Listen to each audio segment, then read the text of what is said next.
मेरा प्यारा देशवासी नमस्कार। हामी सबैलाई थाहा छ आज मेजर ध्यानचन्दज्यूको जन्म जयन्ती हो अनि हाम्रो देशले उनको स्मृतिमा यसलाई राष्ट्रिय खेल दिवसको रूपमा पनि पालन गर्ने गर्दछ। म सोच्दै थिएँ कि यस समय मेजर ध्यानचन्दज्यूको आत्मा जहाँ पनि होलान् धेरै प्रसन्नताको अनुभव गर्दै होलान्, किनभने संसारमा हकीमा भारतको डङ्का पिट्ने काम ध्यानचन्दज्यूको हकीले गरेको थियो। अनि 4 दशकपछि लगभग 41 वर्षपछि भारतका नौजवानहरूले, छोरा अनि छोरीहरूले हकीमा फेरि एकपल्ट प्राण फुकिदिएका छन्। अनि जति पनि पदकहरू प्राप्त किन नहोस्, तर जबसम्म हकीमा पदक प्राप्त हुँदैन, भारतका कुनै पनि नागरिकले विजयको आनन्द लिन सक्दैन। अनि यसपल्ट ओलम्पिकमा हकीलाई पदक प्राप्त भयो, 4 दशकपछि प्राप्त भयो। तपाईँ कल्पना गर्न सक्नुहुन्छ मेजर ध्यानचन्दज्यूको मनमा, उनको आत्मामा, उनी जहाँ पनि होलान् त्यहाँ कति प्रसन्नता हुँदो होला। अनि ध्यानचन्दज्यूको सम्पूर्ण जीवन खेलमाथि समर्पित थियो। अनि यसैका लागि आज जब हामी देशका नौजवानहरूमा, हाम्रा छोराछोरीहरूमा खेलप्रति जुन आकर्षण देखा पर्दैछ, आमा बाबालाई पनि नानीहरू यदि खेलमा अघि बढ्दैछ भने खुसी हुँदै गरेको होस्, यो जुन चाहना देखा पर्दैछ नि, म सम्झन्छु यही नै मेजर ध्यानचन्दज्यूको लागि धेरै ठुलो श्रद्धाञ्जली हो। साथीहरू, जब खेलकुदको कुरा हुँदैछ नि, त स्वाभाविक छ हाम्रो अघि पुरा युवा पिँढी देखा पर्छ।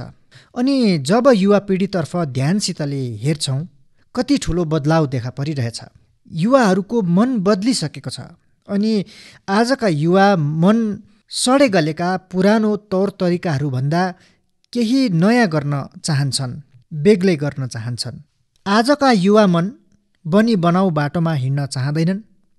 उनीहरू नयाँ बाटो बनाउन चाहन्छन्, अननोन ठाउँमा पाइला राख्न चाहन्छन्। मन्जिल पनि नयाँ, लक्ष्य पनि नयाँ, मार्ग पनि नयाँ, चाहना पनि नयाँ। अरे हरेकपल्ट मनमा ठान्छन् नि, युवाले जीव ज्यानसितले जोड्छन्, दिनरात मेहनत गरिरहेका छन्। हामी देख्छौँ हालैमा केही समय अघि मात्र भारतले आफ्नो स्पेस सेक्टरलाई ओपन गरे। अनि हेर्दा हेर्दै युवा पिँढीले त्यस मौकालाई समाते। अनि यसको लाभ उठाउनका लागि कलेजहरूका स्टुडेन्ट्स, युनिभर्सिटिज, प्राइभेट सेक्टरमा काम गर्ने नौजवान बढ चढेर अघि आएका छन्।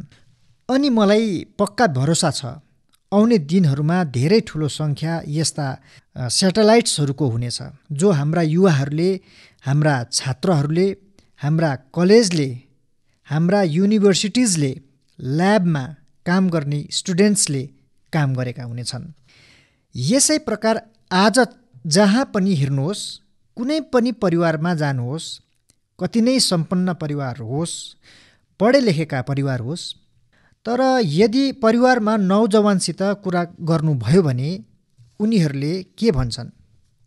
उनीहरूले आफ्नो पारिवारिक जुन परम्पराहरू छ त्यसबाट हटेर भन्छन्, म त स्टार्टअप गर्नेछु, स्टार्टअप्समा जानेछु। यानि रिस्क लिनका लागि उनको मन चञ्चल बनिरहेको छ। आज साना साना सहरहरूमा पनि स्टार्टअप कल्चरको विस्तार हुँदैछ।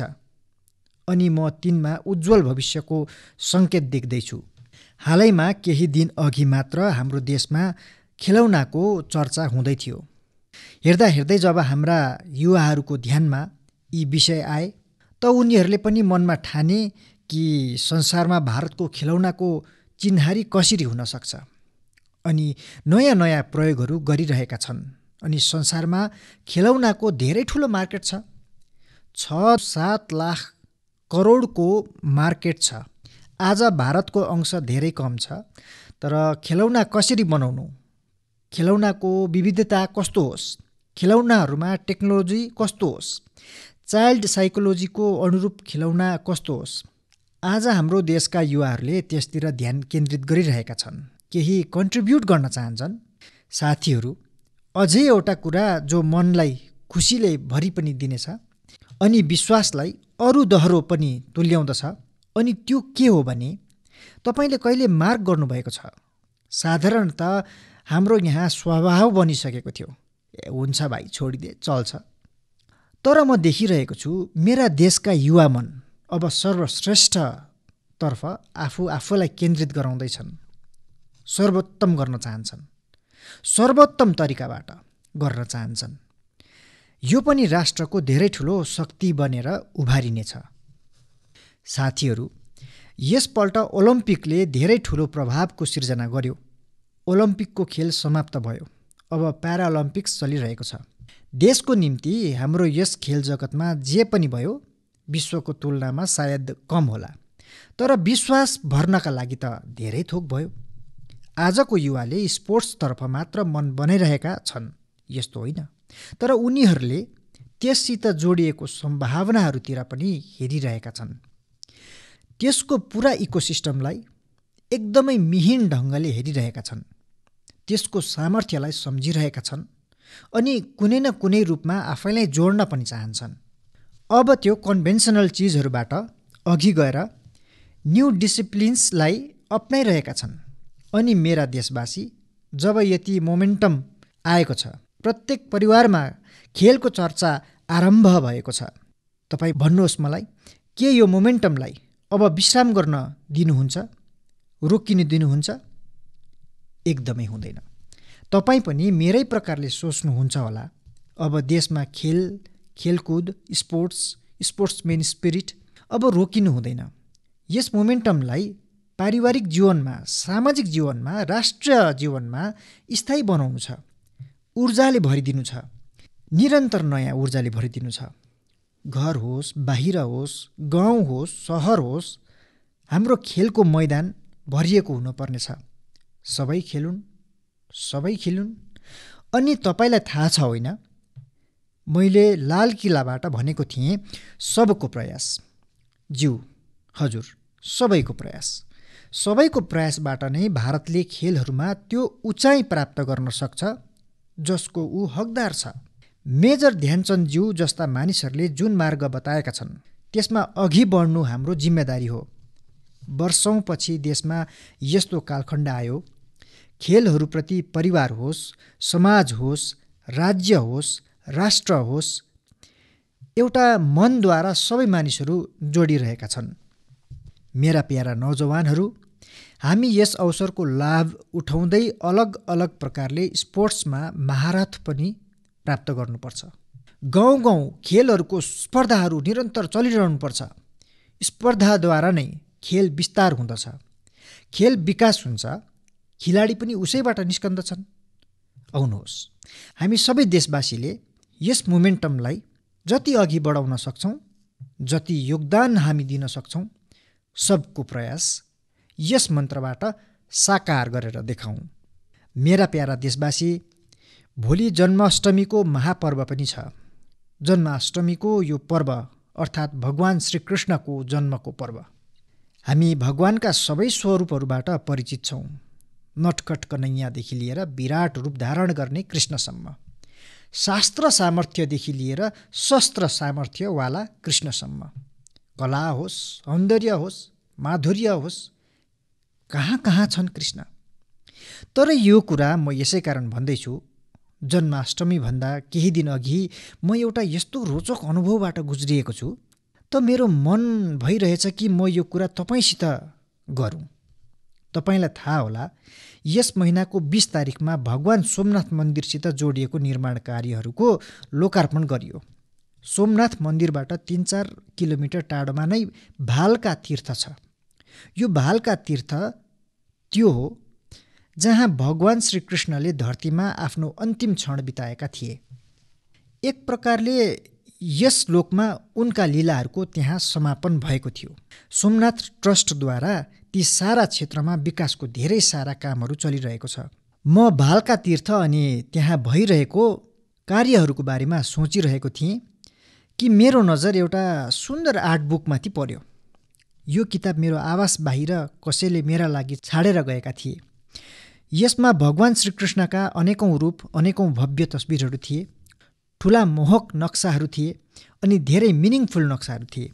मैले किताबको पन्नाहरू पल्टाउन आरम्भ गरेँ त मेरो जिज्ञासा अझै अरू बढ्यो। जब मैले यस किताब अनि ती सारा नक्साहरूलाई हेरेँ अनि त्यसमा मेरो निम्ति एउटा सन्देश लेखेँ अनि त त्यो पढेपछि त मेरो मन भयो कि म त्यसमा मिलौँ। जसले यो किताब मेरो घर बाहिर छोडेर गएका हुन्, मलाई उनीसित भेट गर्नुपर्छ। त मेरो अफिसले उनीसित सम्पर्क गर्यो।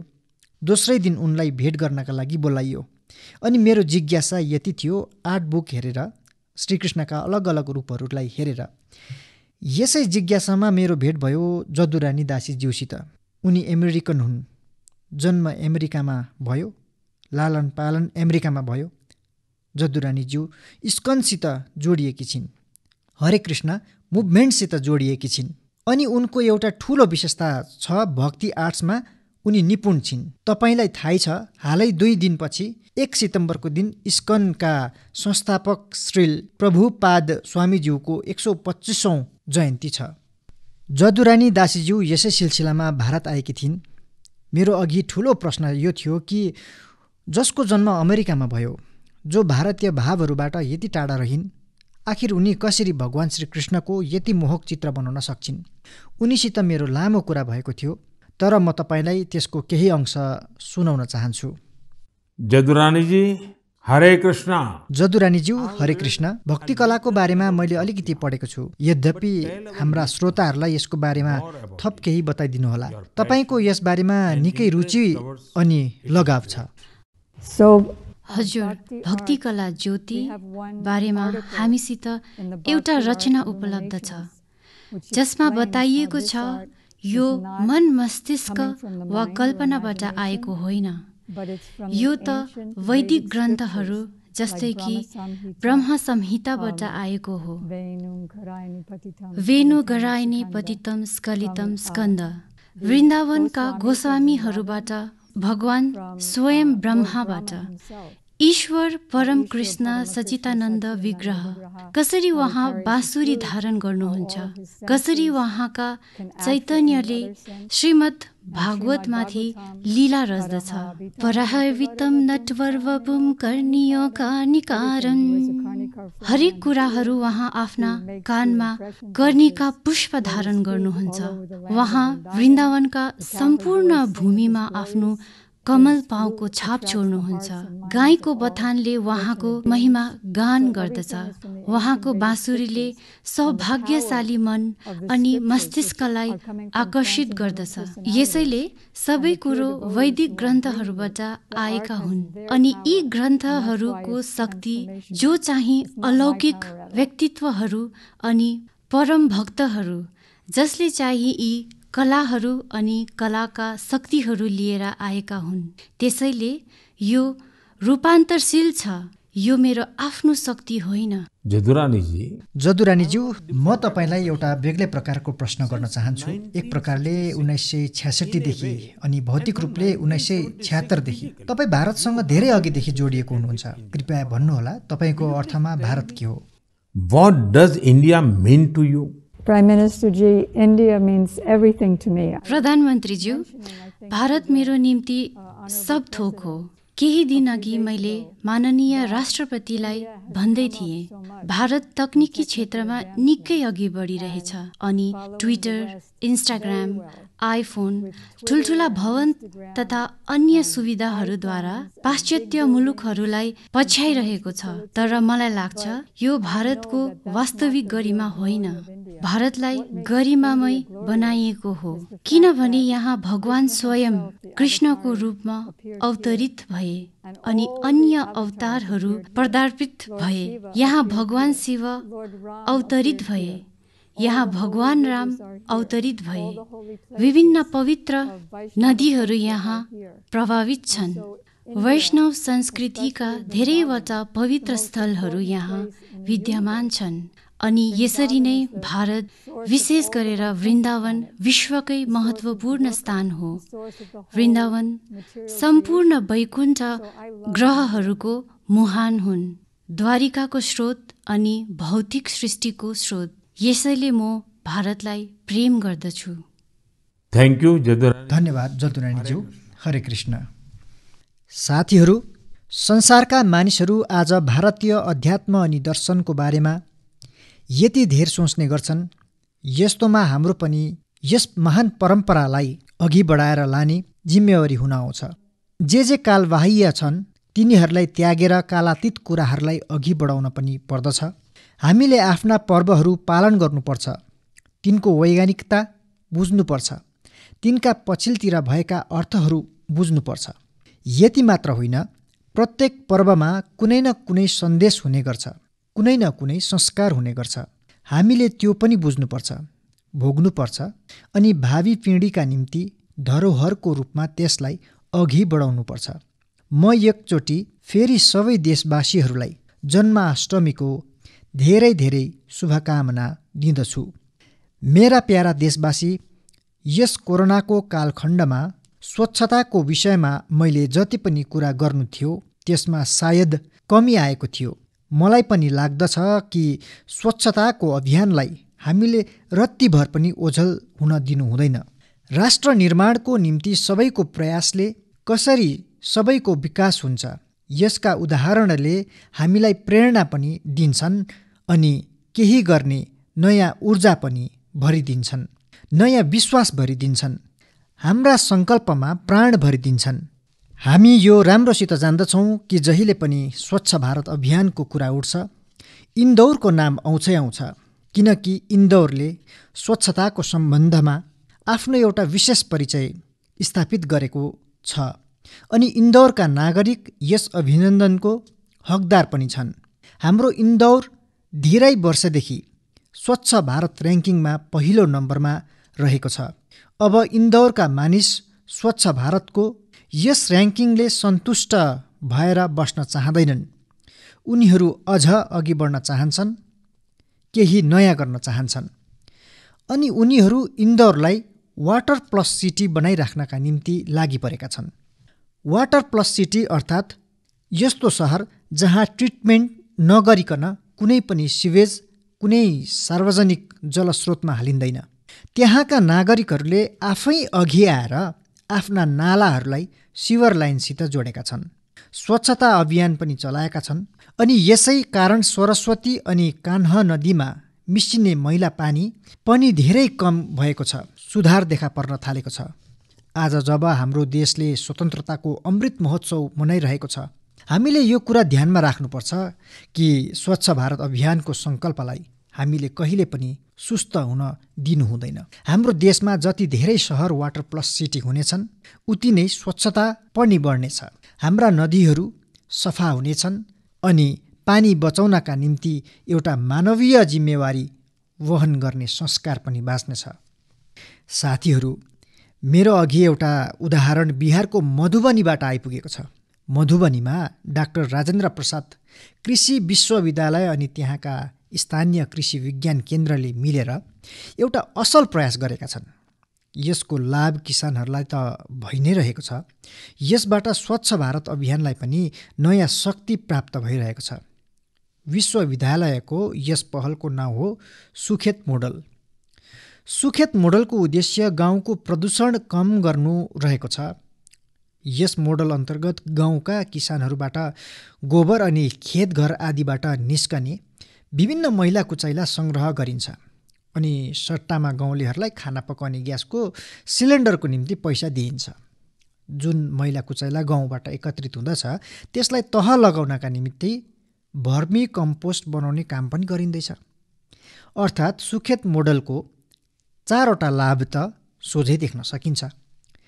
एउटा त गाउँलाई प्रदूषणबाट मुक्ति, दोस्रो गाउँलाई फोहोर अनि दुर्गन्धबाट मुक्ति, तेस्रो गाउँलेहरूले खाना पकाउने ग्यास सिलिन्डरको निम्ति पैसा पाउने अनि चौथो गाउँका किसानहरूले जैविक सार प्राप्त गर्ने। तपाईँ सोच्नुहोस्, यस प्रकारका प्रयासले हाम्रा गाउँका शक्तिलाई कति धेर बढाउन सक्छन्। यही त आत्मनिर्भरताको विषय हो। म देशका प्रत्येक पञ्चायतलाई भन्न चाहन्छु कि आफ्नो क्षेत्रमा यस्तो केही गर्ने उनीहरूले पनि अवश्य सोचुन्। अनि साथीहरू, जब हामी एउटा लक्ष्य लिएर निस्कन्छौँ भने त्यसको परिणाम त प्राप्त हुन्छ नै। अब हेर्नुहोस् न, हाम्रो तमिलनाडुमा शिवगङ्गा जिल्लाको कान्जीरङ्गाल पञ्चायत हेर्नुहोस्, यस सानो पञ्चायतले के गर्यो। यहाँ तपाईँहरूले वेस्टबाट वेल्थ बनाउने एउटा अर्को मोडल देख्न पाउनुहुनेछ। यहाँ ग्राम पञ्चायतले स्थानीय मानिसहरूसित मिलेर मैला कुचैलाबाट बिजुली बनाउने एउटा लोकल प्रोजेक्ट आफ्नो गाउँमा लगाएका छन्। गाउँभरिबाट मैला कुचैला सङ्ग्रह गरिन्छ, त्यसबाट बिजुली बनिन्छ अनि बाँचेका प्रोडक्ट्सलाई कीटनाशकको रूपमा बेचिन्छ। गाउँको यस पावर प्लान्टको प्रतिदिन 2 टन फोहोर निस्तारण गर्ने क्षमता छ। यसबाट बनिने बिजुली गाउँको स्ट्रिट लाइट अनि अरू आवश्यकतामा उपयोग भइरहेको छ। यसबाट पञ्चायतको पैसा त बाँच्छ नै, त्यो पैसा विकासका अन्य काममा प्रयोग गरिँदैछ। अब मलाई भन्नुहोस्, तमिलनाडुको शिवगङ्गा जिल्लाको एउटा सानो पञ्चायतले हामी सबै देशवासीहरूलाई केही गर्ने प्रेरणा दिन्छ कि दिँदैन? अचम्मको काम गरेका छैनन् त उनीहरूले? मेरा प्यारा देशवासी, मन की बात अब भारतको सीमासम्म मात्र सीमित रहेन। विश्वका विभिन्न क्षेत्रमा पनि मन की बातको चर्चा हुँदछ अनि विदेशमा बस्ने हाम्रा भारतीय समुदायका मानिसहरू पनि मलाई धेरै नयाँ नयाँ जानकारी दिइरहन्छन्। अनि मलाई पनि कहिलेकाहीँ मन की बातमा विदेशमा जुन अनौठा कार्यक्रमहरू हुने गर्छन् तिनका कुराहरू तपाईँहरूसित सेयर गर्नु रमाइलो लाग्छ। आज पनि म तपाईँहरूलाई केही यस्ता मानिसहरूसित परिचय गराउँछु, तर त्यसभन्दा अघि म तपाईँहरूलाई एउटा अडियो सुनाउन चाहन्छु।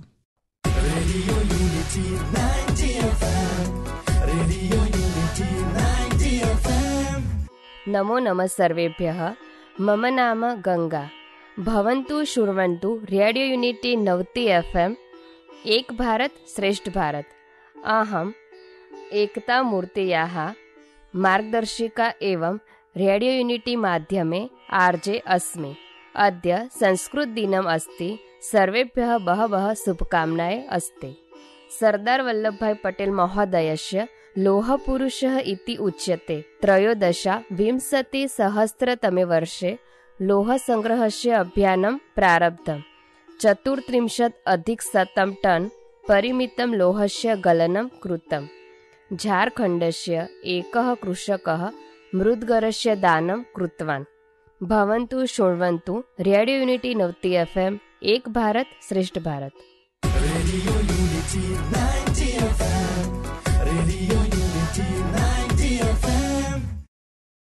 साथीहरू, भाषा त तपाईँहरूले थाहा पाइहाल्नुभयो।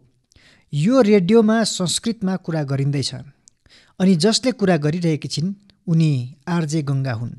आरजे गङ्गा गुजरातकी रेडियो जकिजका ग्रुपकी एक सदस्य हुन्।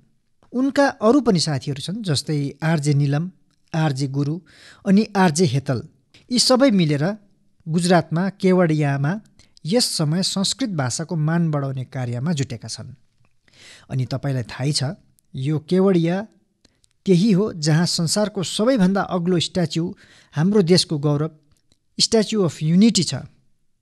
म त्यही केवडियाको कुरा गरिरहेको छु। अनि यस्ता रेडियो जकिज छन् जसले एकैसाथ धेरैवटा भूमिकाहरू निर्वाह गर्छन्। उनीहरू गाइडका रूपमा पनि आफ्ना सेवा दिँदछन् अनि सँगसँगै community radio initiative radio unity 90 FM को सञ्चालन पनि गर्दछन्। यी आरजेज आफ्ना श्रोताहरूसित संस्कृत भाषामा कुरा गर्दछन्, उनीहरूलाई संस्कृतमा जानकारी उपलब्ध गराउँछन्। साथीहरू, संस्कृतको बारेमा भनिएको छ, अमृतम संस्कृतम मित्र सरसम सरलम वचः एकता मूलकम राष्ट्रे ज्ञान विज्ञान पोषकम। अर्थात् हाम्रो संस्कृत भाषा सरस पनि छ, सरल पनि छ। संस्कृतले आफ्ना विचार, आफ्ना साहित्यको माध्यमबाट ज्ञान विज्ञान अनि राष्ट्रको एकतालाई पनि पोषण प्रदान गर्दछ, त्यसलाई सबल बनाउँदछ। संस्कृत साहित्यमा मानवता अनि ज्ञानको यस्तो दिव्य दर्शन छ जसले कसैलाई पनि आकर्षित गर्न सक्दछ।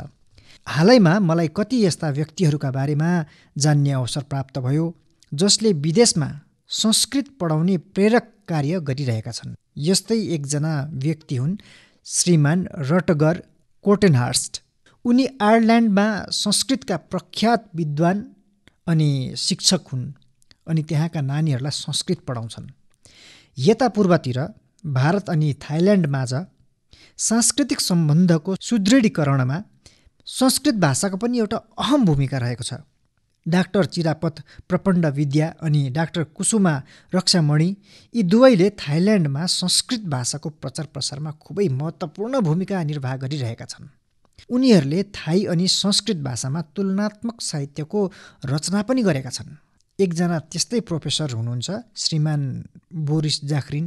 रसियामा मस्को स्टेट युनिभर्सिटीमा तिनी संस्कृत पढाउँछन्। तिनले धेरैवटा शोधपत्र अनि पुस्तकहरू पनि प्रकाशित गरेका छन्। उनले कैयौँ पुस्तकहरूलाई संस्कृतदेखि रुसी भाषामा अनुवाद पनि गरेका छन्।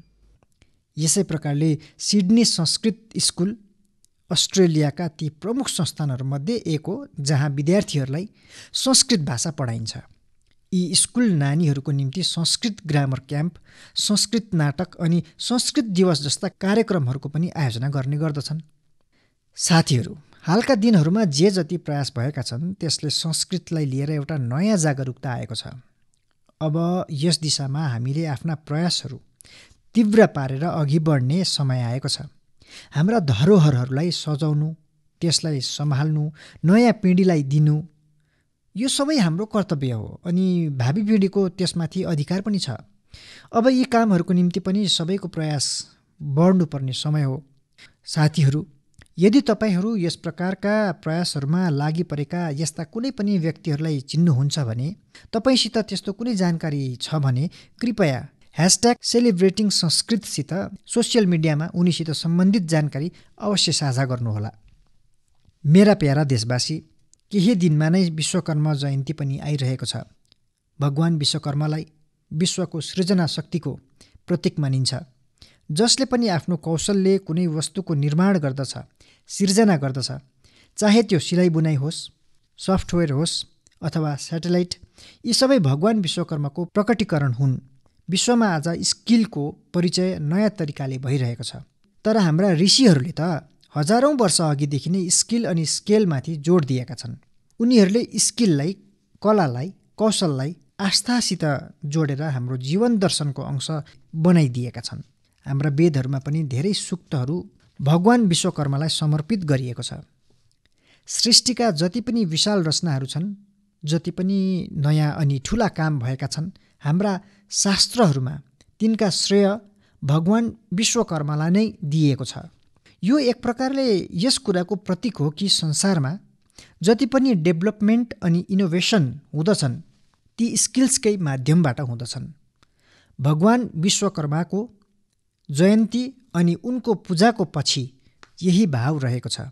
अनि हाम्रो शास्त्रहरूमा पनि यो भनिएको छ, विश्वस्य कृते यस्य कर्म व्यापारः स विश्वकर्मा। अर्थात् जसले सृष्टि अनि निर्माणसित सम्बन्धित सबै कर्म गर्दछन् उनै विश्वकर्मा हुन्। हाम्रा शास्त्रको दृष्टिमा हाम्रा वरपर निर्माण अनि सृजनमा जुटेका जति पनि स्किल्ड निपुण मानिसहरू छन्, उनीहरू भगवान विश्वकर्माका उत्तराधिकारी हुन्। उनीहरू नहुनु हो भने हामी आफ्नो जीवनको कल्पना पनि गर्न सक्दैनौँ। तपाईँ सोचेर हेर्नुहोस्, तपाईँको घरमा बिजुलीको केही समस्या भयो अनि तपाईँले कुनै इलेक्ट्रिसियन पाउनु भएन भने के हुनेछ? तपाईँलाई कति ठुलो समस्या पर्नेछ? हाम्रो जीवन यस्तै अनेकौँ स्किल्ड व्यक्तिहरूको कारण चल्ने गर्छ। तपाईँ आफ्नो वरिपरि हेर्नुहोस्, फलामका काम गर्ने हुन्, माटोका भाँडाकुँडा बनाउने हुन्, काठका सामान बनाउनेहरू हुन्, घरमा रङ लगाउने हुन्, सफाइकर्मी हुन् अथवा मोबाइल ल्यापटप रिपेयर गर्ने हुन्। यी सबै साथीहरू आफ्नै स्किलको कारणले नै चिनिन्छन्, आफ्नो स्किलको कारणले नै चिनिन्छन्। आधुनिक स्वरूपमा उनीहरू पनि विश्वकर्मा नै हुन्। तर साथीहरू, यसको एउटा अर्को पक्ष पनि छ अनि त्यसले कहिलेकाहीँ चिन्ता पनि गराउँछ।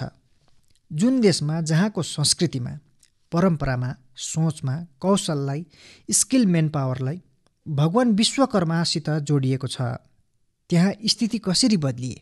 एक समय हाम्रो पारिवारिक जीवन, सामाजिक जीवन, राष्ट्र जीवनमा कौशलको ठुलो प्रभाव रहेको थियो। तर दासत्वको लामो कालखण्डमा कौशललाई यसरी सम्मान दिने भावना बिस्तारै बिस्तारै विस्मृत भएर गयो। यस्तो सोच बनियो कि कौशलसित सम्बन्धित कार्यहरू साना ठानिन्न थाले। अनि अहिले हेर्नुहोस्, सारा विश्वले सबैभन्दा धेर कौशल अर्थात् स्किलमाथि नै जोड दिइरहेको छ। भगवान विश्वकर्माको पूजा पनि केवल औपचारिकताहरूले मात्र पुरा हुँदैन। हामीले कौशललाई सम्मान गर्नुपर्छ। कुशल हुनका निम्ति परिश्रम गर्नुपर्छ। कुशल भएकोमा गर्व गर्नुपर्छ। जब हामीले केही न केही नयाँ गर्छौँ, केही इनोभेटिभ गर्छौँ, केही यस्तो कुरा सिर्जित गर्छौँ जसबाट समाजको हित होस्, मानिसहरूको जीवन सहज बनोस्, तब हाम्रो विश्वकर्मा पूजा सार्थक हुनेछ। आज विश्वमा स्किल्ड मानिसहरूको निम्ति अवसरको कमी छैन। प्रगतिका धेरै बाटाहरू आज स्किल्सले तयार भइरहेका छन्। त्यसैले आउनुहोस्, यसपल्ट हामी भगवान विश्वकर्माको पूजामा आस्था सँगसँगै उनका सन्देश पनि अपनाउने सङ्कल्प गरौँ। हाम्रो पूजाको भाव यही होस् कि हामी स्किलको महत्त्वलाई बुझ्नेछौँ अनि स्किल्ड मानिसहरूलाई, चाहे उनीहरू कुनै पनि काम गरून्, उनीहरूलाई पूर्ण सम्मान पनि दिनेछौँ। मेरा प्यारा देशवासी, यो समय स्वतन्त्रताको 75औं वर्षको हो। यस वर्ष त हामीले प्रत्येक दिन नयाँ सङ्कल्प लिनु छ, नयाँ सोच्नु छ अनि केही नयाँ गर्ने आफ्नो भावनालाई दह्रिलो बनाउनु छ। हाम्रो भारतले जब स्वतन्त्रताको 100 वर्ष पुरा गर्नेछ, त्यसबेला हाम्रा यिनै सङ्कल्प नै भारतका सफलताको घरेडीका रूपमा देखा पर्नेछन्। यसैले हामीले यो मौका खेर जान दिनु हुँदैन। हामीले यसमा आफ्नो धेरभन्दा धेर योगदान दिनुपर्नेछ। अनि यिनै प्रयासहरूमाझ हामीले एउटा कुरा अझै सम्झना राख्नुपर्छ, दबाई पनि, कडा सतर्कता पनि। देशमा 62 करोडभन्दा धेर भ्याक्सिनको डोज दिइसकिएको छ, तर पनि हामीले सतर्क बस्नुपर्छ, सतर्कता अपनाउनुपर्छ। अनि सधैँ जस्तै जब पनि तपाईँ केही नयाँ गर्नुहुन्छ, नयाँ सोच्नुहुन्छ, त्यसमा मलाई अवश्य सामेल गर्नुहोला। मलाई तपाईँका पत्र अनि मेसेजको प्रतीक्षा रहनेछ। यसै कामनासितै तपाईँहरू सबैलाई आउँदा पर्वहरूको एकपल्ट फेरि धेरै धेरै बधाई, धेरै धेरै धन्यवाद। नमस्कार।